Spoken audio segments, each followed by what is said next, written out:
Hello students, welcome to MJC Learning. For Standard 12 Commerce, subject Information Technology, today's session will be on the subtopic Introduction to Data Models from the chapter Database Concepts Using LibreOffice Base. We will be covering the following subtopics today. First, the introduction to data model, the types of data models, terminologies in relational data model, relational database management system, the RDBMS, and advantages and disadvantages of RDBMS. So let's begin.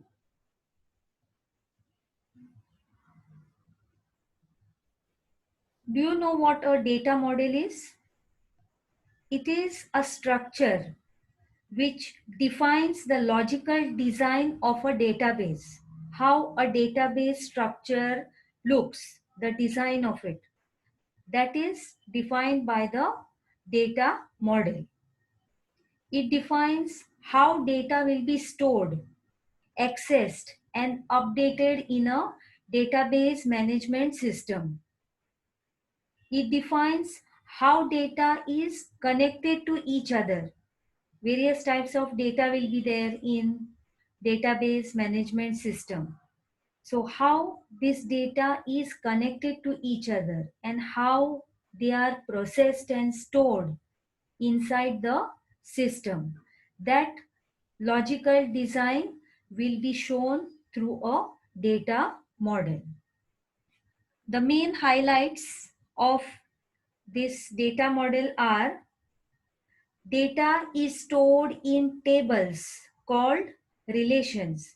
Here in RDBMS, we will be saying table as a relation. Relations can be normalized. Normalization means it is the process of organizing the data in the database. It is used to minimize the redundancy from a relation. There should be no repetitive records. There should be no inconsistency. That is seen by the process of normalization.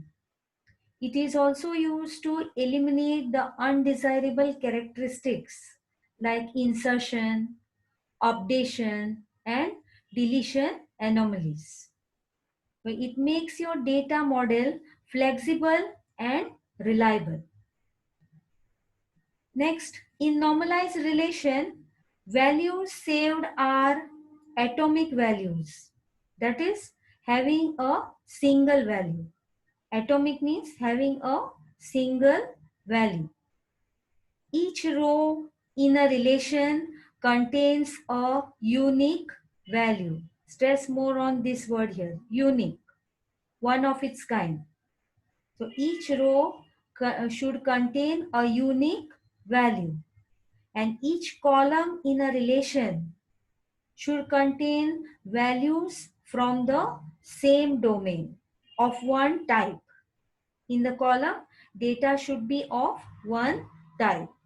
So different types of DBMS are available, and their classification is based on the data model. Now, what type of data can be included in the data models? That we will be learning in the next slide. There are many types of data models, such as relational data model, network data model, hierarchical data model, object-oriented data model, entity relationship data model, etc. But we will be learning about the relational data model here in this topic. Relational data model is the primary data model which is used widely around the world for data storage and processing. It is specifically designed for relational databases. A relational database refers to a database that stored data in a structured format using rows and columns. So here we will be using mostly tables or relations, it is called as. This will make it easy to locate and access specific values within the database. It is called relational because the values within each table are related to each other. Tables may also be related to other tables. So this model is simple and it has all the properties and capabilities required to process data with storage efficiency. The relational model was introduced by E.F. Gord in 1970, and since then it has been the most widely used database model.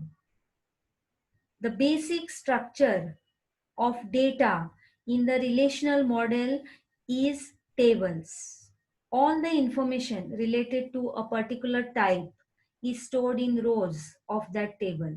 Hence, tables are also known as relations here in the relational model. They store data for different columns. Each table can have multiple columns where each column name should be unique. Table column in a table, column name should not repeat. Each row in the table represents a related set of values, and columns represent attribute and information are stored in the rows. So columns will be having the headings and rows will be having the records where related information will be stored about one particular entity. Let us now understand the commonly used terminologies in the relational data model. Till now, in the previous slide, I was talking about relations, columns, attributes, domain. Now we will see the definitions of each one of these. We have heard this attribute word in the first chapter also. Tags had attributes, that is the properties. Here also, the first one, attribute. These are the characteristics or the parameters for which data are to be stored in a relation. The columns of the relations are the attributes, which are also called as fields, the column headings or the fields. For example, in a student table, the attribute can be roll number, name, address, age, gender, phone number, etc. All the details of the student. So the main relation name will be student, and these are the properties: roll number, name, address, gender, phone number, etc. All the attributes will have values. There exists a domain or a range of values that can be assigned to the attribute. A student name cannot be a numeric value. It has to be alphabetic. A student's age cannot be negative. These all are the things to be considered when you are putting data in the relation. So this is about the attribute. See here, these are the attributes. Customer ID, customer name, status. These are all the attributes, the column headings. Next is the tuple. Each row of a data in the relation or the table is called as a tuple. There are three rows here or three tuples. It's a single row of a table which contains a single record for that relation. So in a table with n number of columns, a tuple is a relationship between the n related values. For example, in the table, there are tuples or they are also called as rows or records. They are shown here for your knowledge. There are 3 rows. These are called as tuples. The column headings are called as attributes. Next is the domain.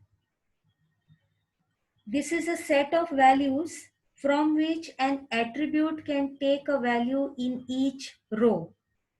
Usually, a data type is used to specify a domain for an attribute. It is the values under a column. Every attribute has some predefined value. Now, when I take your example, roll number. If there is roll number here, what are you going to write? All the numeric values 1, 2, 3, or 101, 102, 103, and so on. They are called as the domains. The values under the column. The roll number takes all the integer values and hence its domain is a set of integer values. Here when I say status, there is active and there is inactive. Two things will be considered in the domain, in the status attribute. Next is the degree. It specifies the number of columns in a table.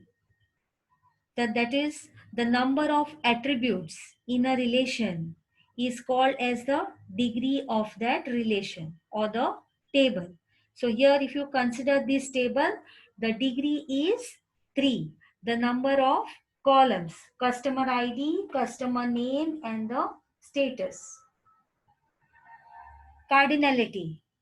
These are the number of tuples in a relation. So cardinality of this table is again 3. 1, 2, 3. 3 tuples are there in this table or the relation. So attribute, tuple, domain, degree, and cardinality. These are the 5 terminologies you have to remember when you are designing the structure of the table. So these are the common terminologies in relational data model. Next, we shall learn about the software system used to maintain these relational databases. The software system, that is the RDBMS, Relational Database Management System. It stands for Relational Database Management System. It is a DBMS specifically designed for relational databases only. A relational database refers to a database that stores data in a structured format, as I have told you before, using the rows and the columns. This makes it easy to locate and access the specific values within the database. It is relational because the value are related to other tables. So RDBMS is a software that executes the queries on the data, including adding, updating, and searching for values, deleting, etc. RDBMS data is structured in DBMS tables, fields, and the record. All the database includes number of tables. Tables are having fields, column headings, and records, the data which you enter. Each RDBMS table consists of database table rows. Each row consists of one or more table fields. It is widely used by enterprises and software developers to store large amount of complex data. Different types of complex data are stored in the relations. Therefore, RDBMS is an extension of a DBMS and is based on the relational model, okay, which we just learned. Some of the advantages of RDBMS are it is easy to use as tables are easy to create and use. You are knowing how to create the tables. So it will be created in the definition part first. You are designing the structure with data types, and then you are inputting the data. I have shown you the first object table and how to design it in the design view. So using those, you can design the table. So it is very easy to use. It is secured in nature. Only the database administrator has the authority of giving access of data to particular users, which make it secure. Nobody else is allowed to access it. Data manipulation can be done. Changes. It limits redundancy, means not useful data that can be taken out, and replication of the data, that is the duplication, repetition. Both these things the DBMS is limiting. It offers better data integrity. Correct information is stored as some constraints are enforced on the database. So any entry cannot be done wrongly in any part of the database. It provides better physical data independence. It provides better backup and recovery procedures. And multiple users can access the database, which is not possible in DBMS. Here, one table or relation can be shared across many users.